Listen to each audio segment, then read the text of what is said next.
देश की राजधानी दिल्ली के दरियागंज में एक स्कूल है सर्वोदय कन्या विद्यालय और इसी स्कूल की एक महिला टीचर थी उमा खुराना। उमा खुराना गणित पढ़ाती थी और उमा के पति एक बिजनेसमैन थे। दोनों अपने 2 बच्चों के साथ आराम से दिल्ली के योजना विहार में रह रहे थे।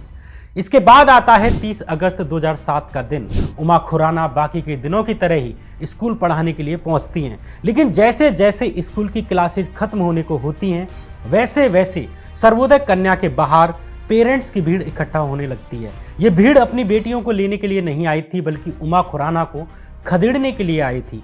भीड़ डिमांड करने लगी कि उमा खुराना को हमारे हवाले कर दिया जाए। ये भीड़ इतनी बढ़ती जा रही थी कि आसपास की पुलिस बुलानी पड़ी, लेकिन भीड़ इतनी बेकाबू हो जाती है कि पुलिस पर ही पत्थरबाजी कर देती है। पुलिस को आंसू गैस के गोले चलाने पड़े। ये भीड़ उमा खुराना को नोच लेना चाहती थी और इसी बीच इत्तेफाक ये होता है कि उमा खुराना भीड़ के हाथ लग जाती है। भीड़ ने उमा खुराना को बुरी तरह से पीटना शुरू कर दिया, उनके कपड़े फाड़ डाले। ऐसा लग रहा था जैसे ये भीड़ उमा की जान लिए बिना नहीं मानेगी, लेकिन कुछ पुलिसकर्मियों और आसपास के लोगों ने साहस दिखाते हुए उमा को बचा लिया। उमा दम तोड़ने से बच गई, लेकिन सवाल यह कि आखिर ये भीड़ उमा की जान लेने के लिए आमादा क्यों थी? उमा ने ऐसा क्या जुर्म कर दिया था कि भीड़ रुकना ही नहीं चाहती थी? दरअसल उसी दिन लाइव इंडिया नाम के एक न्यूज चैनल ने एक स्टिंग ऑपरेशन दिखाया था। इस स्टिंग ऑपरेशन में उमा खुराना, एक स्कूली लड़की और एक ग्राहक को दिखाया गया और दावा किया गया कि उमा खुराना स्कूल की लड़कियों से जिस्म फरोशी का काम कराती हैं, यानी प्रोस्टिट्यूशन कराती हैं, और जो लड़कियां ऐसा नहीं करती उनकी वीडियो बना लेती हैं। स्टिंग में एक स्कूली लड़की कहती है कि मुझे मेरी टीचर उमा खुराना ने देह व्यापार में धकेला है। इस स्टिंग के टीवी पर आते ही लड़कियों के पेरेंट्स भड़क जाते हैं और स्कूल पहुंच जाते हैं। इत्तेफाक से उस वक्त स्कूल में कक्षाएं चल रही थीं और उमा खुराना अंदर स्कूल में पढ़ा रही थी, जिनकी लिंचिंग करने के लिए ये भीड़ स्कूल को घेर कर खड़ी थी।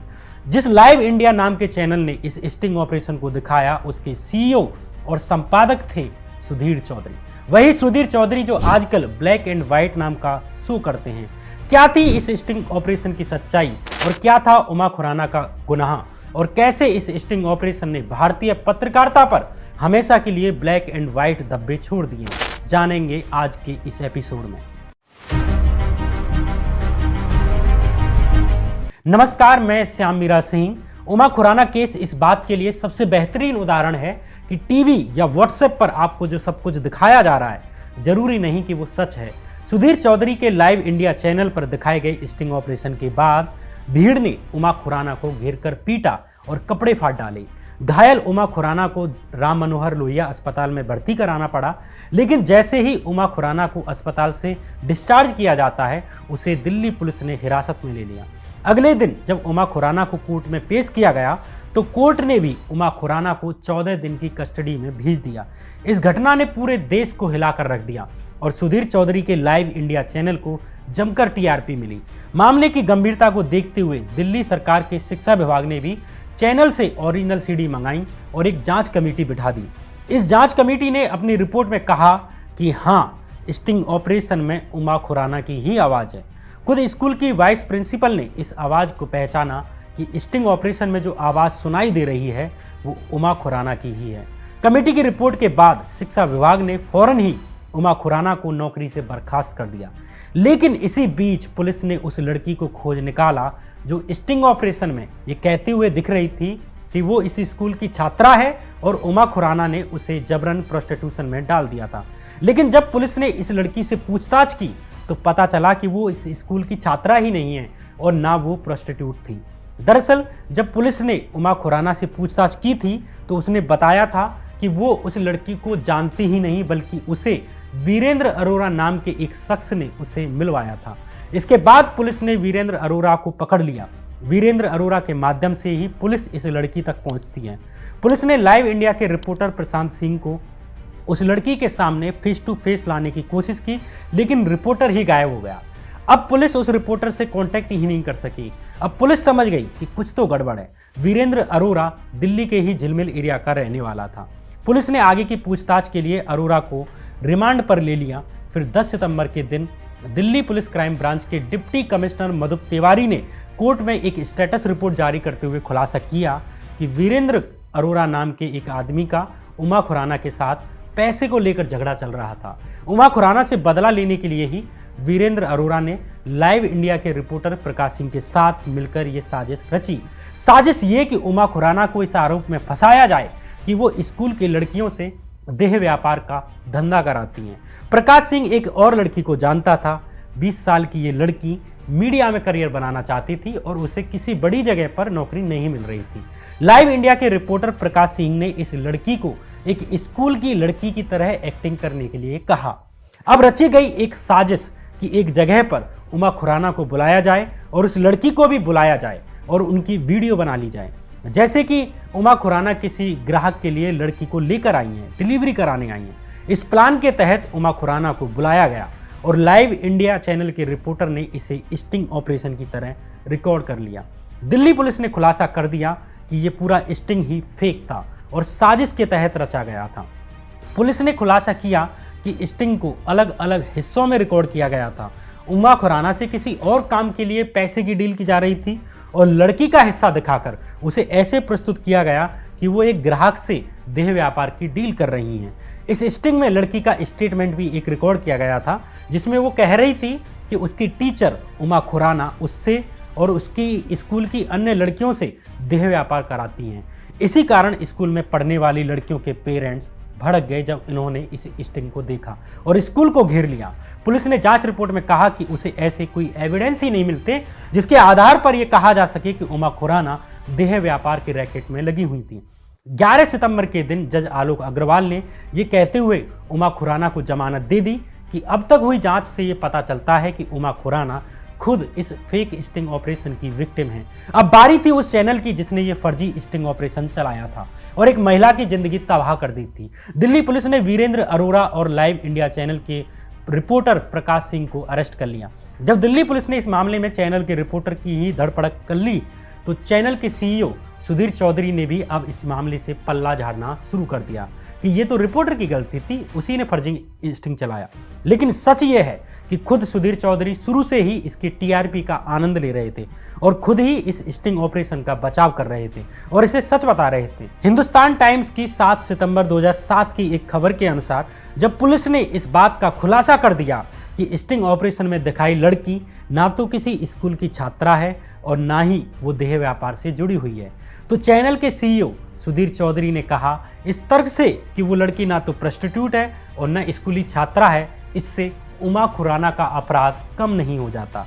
सुधीर चौधरी के ये शब्द इस स्टिंग ऑपरेशन के कई दिन बाद किए हैं जब हिंदुस्तान टाइम्स को उन्होंने ये बयान दिया था। मतलब जब ये स्पष्ट होने लगा कि ये स्टिंग फर्जी है तब भी सुधीर चौधरी इस स्टिंग ऑपरेशन को सही बताते रहे और उल्टा उमा खुराना को ही दोषी बताते रहे। वे खुद ही वकील और खुद ही कोर्ट बन रहे थे तब, जब तक कि खुद पुलिस ने उनके रिपोर्टर को अरेस्ट नहीं कर लिया और यह साबित नहीं हो गया कि सुधीर चौधरी के चैनल ने एक फर्जी स्टिंग ऑपरेशन चलाया है। इससे पहले 4 सितंबर के दिन यानी स्टिंग ऑपरेशन के 5वें दिन जब स्टिंग ऑपरेशन की साजिश में शामिल लड़की ही पुलिस की जांच में फंस चुकी थी, तब भी सुधीर चौधरी ने हिंदुस्तान टाइम्स को बयान देते हुए कहा था कि ये पूरा मामला एक सरकारी स्कूल की टीचर जो स्कूली लड़कियों से देह व्यापार में ढकेलती है उसका है। इसका फोकस पीड़ित लड़की पर नहीं होना चाहिए। यानी यहां भी सुधीर चौधरी उमा खुराना पर ही गंभीर आरोप लगाते रहे और साजिश में शामिल लड़की को बचाते रहे। अब कैसे मान लिया जाए कि सुधीर चौधरी तो इस पूरे मामले में अनजान थे और निर्दोष थे, जबकि वे इस पूरे मामले की परतें खुल जाने के बाद भी अपने चैनल की खबर को डिफेंड कर रहे थे, रिपोर्टर को डिफेंड कर रहे थे, लड़की को डिफेंड कर रहे थे। लेकिन जब मामला पूरी तरह खुल गया कि ये फेक स्टिंग ऑपरेशन था तो सुधीर चौधरी अपने बचाव के साधन खोजने लगे। सुधीर चौधरी के इस चैनल की घटिया हरकत की वजह से सूचना प्रसारण मंत्रालय ने 20 सितंबर 2007 से लेकर 20 अक्टूबर 2007 तक यानी पूरे 1 महीने के लिए चैनल पर बैन लगा दिया। हालांकि 1 साल बाद इस केस में समझौता कर लिया गया। ये समझौता क्यों और कैसे किया गया होगा ये हम अपने दर्शकों की समझ पर छोड़ते हैं।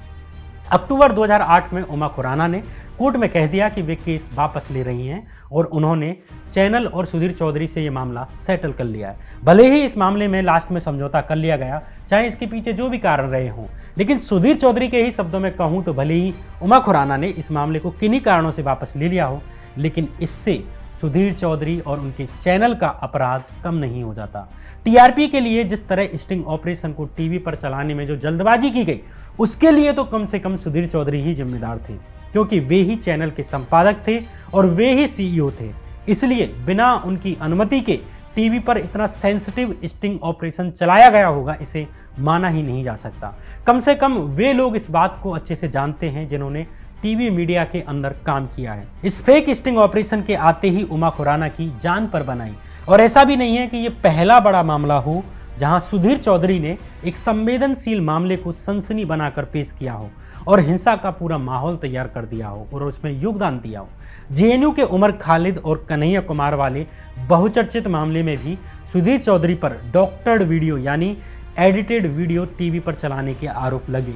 जेएनयू पर जी न्यूज और सुधीर चौधरी की रिपोर्टिंग को सनसनीखेज बताकर इस बात को सिर्फ ऊपरी तौर पर खत्म करना नहीं चाहता, बल्कि आज न्यूज रूम के अंदर की कहानी बताएंगे ताकि आप जान सकें कि न्यूज रूम के अंदर कैसे वीडियो एडिट कर करके चलाया जाता है, जिससे आपके अंदर सामने वाले की छवि ऐसे बने कि आपके अंदर खून खौल जाए। जिस तरह गणित की निर्दोष टीचर उमा खुराना को भीड़ ने पीटा, ऐसे ही कन्हैया कुमार और उमर खालिद को भी सार्वजनिक तौर पर पीटा गया और इसके लिए भी जी न्यूज और सुधीर चौधरी जिम्मेदार थे। आज जेएनयू मामले को लेकर सुधीर चौधरी और जी न्यूज के द्वारा की गई पत्रकारिता के बारे में बताएंगे। 9 फरवरी 2016 के दिन दिल्ली के जवाहरलाल नेहरू यूनिवर्सिटी में कुछ छात्र फांसी की सजा को लेकर विरोध जता रहे थे। आमतौर की तरह ही जेएनयू में कुछ छात्रों के द्वारा नारे लगाए जा रहे थे, जैसे भुखमरी से आज़ादी, तानाशाही से आज़ादी, जातिवाद से आज़ादी, कश्मीर मांगे आज़ादी, केरल मांगे आज़ादी, सांप्रदायिकता से आज़ादी। इन्हीं नारों के बीच कुछ क्लिप्स काटकर जी न्यूज के द्वारा दिखाई गई। जी न्यूज ने दिखाया कि कैसे जेएनयू में कश्मीर की आज़ादी के नारे लगाए गए और बाकी नारे छोड़ दिए गए और कैसे पाकिस्तान के सपोर्ट में पाकिस्तान जिंदाबाद के नारे लगाए गए। ये जी न्यूज ने दिखाया। जी न्यूज और सुधीर चौधरी के शो के बाद इस मामले ने और तूल पकड़ लिया। देश भर में लोग जेएनयू को बंद कराने के लिए रैलियां निकालने लगे। आरएसएस ने भी दिल्ली में एक रैली निकाली, लेकिन इसके पीछे का सच कुछ और था और ये सच भी कभी बाहर नहीं आता अगर जी न्यूज में प्रोड्यूसर का काम कर रहे एक पत्रकार की अंतरात्मा ना जागती। इस साहसी पत्रकार ने अपने चैनल जी न्यूज की बड़ी पोल खोलते हुए इस्तीफा दे दिया। इस पत्रकार का नाम था विश्व दीपक, जो जी न्यूज में आउटपुट प्रोड्यूसर का काम कर रहे थे। विश्व दीपक जी न्यूज पर 9 बजे आने वाले उस शो को बनाने वाली टीम का हिस्सा थे, जिसे जेएनयू मामले की रात को चैनल पर दिखाया गया। जी न्यूज के द्वारा दिखाई गई फुटेज के आधार पर ही दिल्ली पुलिस ने स्वतः संज्ञान लेते हुए जेएनयू के छात्रों पर एफआईआर दर्ज कर दी थी और कन्हैया कुमार को अरेस्ट कर लिया।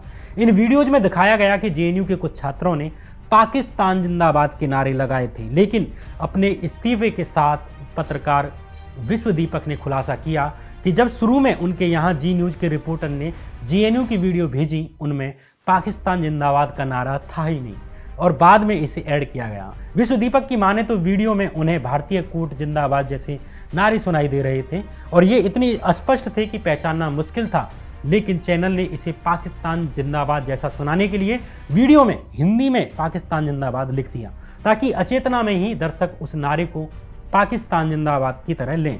जी न्यूज को भेजे अपने इस्तीफे में विश्व दीपक ने चैनल के द्वारा की जा रही मोदी सरकार की चाटुकारिता के अलावा इस घटना का भी जिक्र किया। विश्व दीपक ने अपने इस्तीफे में लिखा कि कन्हैया समेत जेएनयू के कई छात्रों को हमने लोगों की नज़र में देशद्रोही बना दिया। अगर कल को इनमें से किसी की हत्या की जाती है तो इसकी जिम्मेदारी कौन लेगा? हमने सिर्फ किसी की हत्या और कुछ परिवारों को बर्बाद करने की स्थिति पैदा नहीं की है, बल्कि दंगा फैलाने और गृह युद्ध की नौबत तैयार कर दी है। कौन सा देश प्रेम है ये? आखिर कौन सी पत्रकारिता है ये? क्या हम बीजेपी या आरएसएस के मुखपत्र हैं कि वो जो बोलेंगे वही कहेंगे? जिस वीडियो में पाकिस्तान जिंदाबाद का नारा था ही नहीं, उसे हमने बार बार उन्माद फैलाने के लिए चलाया। अंधेरे में आ रही कुछ आवाज़ों को हमने ऐसे कैसे मान लिया कि ये कन्हैया या उनके साथियों की ही हैं। भारतीय कोर्ट जिंदाबाद के नारों को पूर्वाग्रहों के चलते पाकिस्तान जिंदाबाद सुन लिया गया और सरकार की लाइन पर काम करते हुए कुछ लोगों का करियर, उनकी उम्मीदों और उनके परिवारों की तबाही की कगार पर पहुंचा दिया। अच्छा होता कि हम एजेंसीज की जांच करने देते और उनके नतीजों का इंतजार करते। विश्व दीपक ने आगे लिखा कि आखिर जेएनयू से या जेएनयू के छात्रों से हमारी क्या दुश्मनी है? मेरा मानना है कि आधुनिक जीवन मूल्यों, लोकतंत्र, विविधता और विरोधी विचारों के सह अस्तित्व का अगर कोई सबसे खूबसूरत बगीचा अगर इस देश में है तो वो जेएनयू है, लेकिन इसे गैर कानूनी और देशद्रोह का अड्डा बताया जा रहा है। मैं ये जानना चाहता हूँ कि जेएनयू गैर कानूनी है या बीजेपी का वो विधायक जो कोर्ट में घुसकर लेफ्ट कार्यकर्ता को पीट रहा था। विधायक और उसके समर्थक सड़क पर गिरे हुए सीपीआई के कार्यकर्ता अमीक जमेई को बूटों के तले रौंद रहे थे, लेकिन पास में खड़ी पुलिस तमाशा देख रही थी और स्क्रीन पर पिटाई की तस्वीरें चल रही थी और हम लिख रहे थे कि ओपी शर्मा पर पिटाई का आरोप। मैंने पूछा कि आरोप क्यों? कहा गया कि ऊपर से कहा गया है। हमारा ऊपर इतना नीचे कैसे हो सकता है? मोदी तक तो फिर भी समझ में आता है, लेकिन अब ओपी शर्मा जैसे बीजेपी के नेताओं और एबीपी के कार्यकर्ताओं की भी स्टोरी लिखते समय अब हम बचाने लगे हैं। घिन आने लगी है मुझे अपने अस्तित्व से, अपनी पत्रकारिता से और अपनी व्यवस्था से। क्या मैंने इसलिए दूसरे सब कामों को छोड़कर पत्रकार बनने का फैसला किया था? शायद नहीं। ये कहते हुए विश्वदीपक ने जी न्यूज से इस्तीफा दे दिया। कारवां मैगजीन ने भी सुधीर चौधरी और जी न्यूज के द्वारा जेएनयू मामले में भाजपा और आरएसएस के झूठे नैरेटिव को चलाने को लेकर एक विस्तृत रिपोर्ट की। कारवां मैगजीन ने इस रिपोर्ट में लिखा कि 11 फरवरी के दिन सुधीर चौधरी के द्वारा किए जाने वाले शो डीएनए का लाइव टेलीकास्ट किया, जिसमें चतुरता से जेएनयू के छात्रों को देशद्रोहियों की तरह पेश किया गया। कहीं की फोटो कहीं लगा दी, कहीं की वीडियो कहीं लगा दी। जेएनयू को बदनाम किया गया। जब बाद में दिल्ली पुलिस ने इस मामले की जांच की तो दिल्ली पुलिस को भी ऐसे कोई सुराग नहीं मिले कि कोई कह सके कि जेएनयू में पाकिस्तान जिंदाबाद के नारे लगाए गए थे। अमर उजाला की 27 फरवरी 2016 की रिपोर्ट के अनुसार दिल्ली पुलिस ने कमिश्नर बीएस बस्सी को अपनी जांच रिपोर्ट सौंपते हुए कहा कि यूनिवर्सिटी में 9 फरवरी को मौजूद चश्मदीद गवाहों ने कहा है कि शहादत दिवस कार्यक्रम के दौरान पाकिस्तान जिंदाबाद के नारे नहीं लगाए गए थे। इसमें कमाल की बात यह है कि दिल्ली पुलिस ने सुधीर चौधरी और रोहित सरदाना के शो में चलाई गई फुटेज के आधार पर ही एफआईआर की थी और जांच की थी, जिसके अनुसार जेएनयू में पाकिस्तान जिंदाबाद के नारे लगाए गए। सवाल यह है कि इतने सेंसिटिव मामले पर जी न्यूज अपनी वीडियो में जबरन पाकिस्तान जिंदाबाद के नारे लिखकर आपके मन में क्या भरना चाहता था? आखिर क्या ये पत्रकारिता का काम हो सकता है? अब जरा सोचिए, आखिर क्यों सुधीर चौधरी और जी न्यूज के एंकर रोहित सरदाना ने झूठी वीडियो अपने चैनल पर दिखाई? यहाँ तो पूरी जिम्मेदारी एंकर सुधीर चौधरी की थी। उमा खुराना की तरह बाद में कन्हैया कुमार और उमर खालिद पर हिंसक हमले हुए। आज भी देश का बड़ा हिस्सा इसी बात को याद रखे हुए है कि जेएनयू देशद्रोहियों का अड्डा है और कन्हैया कुमार और उमर खालिद जैसे पढ़े लिखे नौजवान देशद्रोही हैं और पाकिस्तान का नारा लगाते हैं, क्योंकि देश के एक बड़े हिस्से को ये मालूम ही नहीं कि टीवी न्यूज और रूम के अंदर क्या चल रहा होता है, कौन खबरों को दिशाएं दे रहा होता है। ये तो वो चर्चित केस हैं जिनमें सुधीर चौधरी की हकीकत सामने आ सकी, लेकिन ऐसे अनगिनत टीवी शोज उनके द्वारा किए गए जिनमें सुधीर चौधरी भाजपा की प्रवक्ता से भी ज्यादा प्रवक्ता नजर आते हैं। पत्रकारिता के मूल्यों को कुचलकर आप भाजपा की चमचागिरी करें तब भी सहा जा सकता है, लेकिन झूठ फैलाना, नफरत फैलाना और हिंसा के लिए माहौल तैयार करने को कितना सही माना जाए और देश के लिए इसे कितना उचित माना जा सकता है? सिर्फ उमा खुराना और जेएनयू मामले में ही नहीं, बल्कि सुधीर चौधरी ने जनता और विपक्षी नेताओं के लिए भी झूठे नैरेटिव चलाने में कोई कसर नहीं छोड़ी। तृणमूल कांग्रेस की सांसद महुआ मोइत्रा ने जब देश में सरकार की बढ़ती तानाशाही पर 25 जून 2019 के दिन संसद में भाषण दिया तो महुआ मोइत्रा द्वारा उठाए गए मुद्दों पर चर्चा करने के बजाय सुधीर चौधरी ने अपने डीएनए शो में महुआ की स्पीच को चोरी किया हुआ भाषण बताकर झूठ फैलाया। अपने कार्यक्रम में सुधीर चौधरी ने कहा कि महुआ का भाषण मार्टिन लॉन्गमैन के अमेरिकी राष्ट्रपति डोनाल्ड ट्रंप पर लिखे गए लेख से चुराया हुआ था। उन्होंने यह भी कहा कि ये महुआ के अपने विचार नहीं थे, बल्कि उन्होंने इसे कॉपी पेस्ट किया था। सुधीर चौधरी ने अपने इस कार्यक्रम में बाकायदा स्क्रीन पर पट्टी चलवाया कि महुआ मोइत्रा की बौद्धिक बेईमानी का विश्लेषण। लोग इस बात को सच्ची मानते, वो तो उल्टा मार्टिन लॉन्गमैन ने खुद ही ट्विटर पर चौधरी के इस दावे को खारिज कर दिया। सुधीर चौधरी की फजीयत करते हुए मार्टिन लॉन्गमैन ने कहा कि पूरी दुनिया में दक्षिणपंथी एक जैसे ही होते हैं। दरअसल सुधीर चौधरी टीवी पर शो करते हुए भूल जाते हैं कि वे पत्रकार हैं या भाजपा आरएसएस की एक पार्टी के कार्यकर्ता हैं। इस चक्कर में एक सार्वजनिक लिहाज भी वे नहीं रख पाते। जब फरवरी 2020 में हुए दिल्ली विधानसभा चुनावों के नतीजों के एग्जिट पोल सामने आए तो लगभग सभी चैनलों ने दिखाया कि भाजपा हार रही है और आम आदमी पार्टी जीत रही है। लेकिन सुधीर चौधरी इस बात से इतना हर्ट हुए कि भाजपा नेता की तरह दिल्ली की जनता को ही आलसी, स्वार्थी और धूर्त बताने पर आ गए। 8 फरवरी 2020 के दिन किए अपने शो में सुधीर चौधरी ने कहा, दिल्ली वाले सिर्फ अपने में ही मस्त रहना चाहते हैं। वो ये चाहते हैं देश टूटे फूटे या न टूटे, कुछ भी होता रहे, मेरा जीवन आराम से चलता रहे। दिल्ली की जनता अपने जीवन के संघर्ष में बिजी है, उसे देश का कोई मतलब नहीं। बीजेपी के एजेंडा पर दिल्ली वालों द्वारा वोट न देने के कारण सुधीर चौधरी ने कहा, धारा 370, राम मंदिर, कश्मीर, इस तरह की बातें उनके लिए कोई मायने नहीं रखती। इस तरह के मुद्दे कोई मायने नहीं रखते।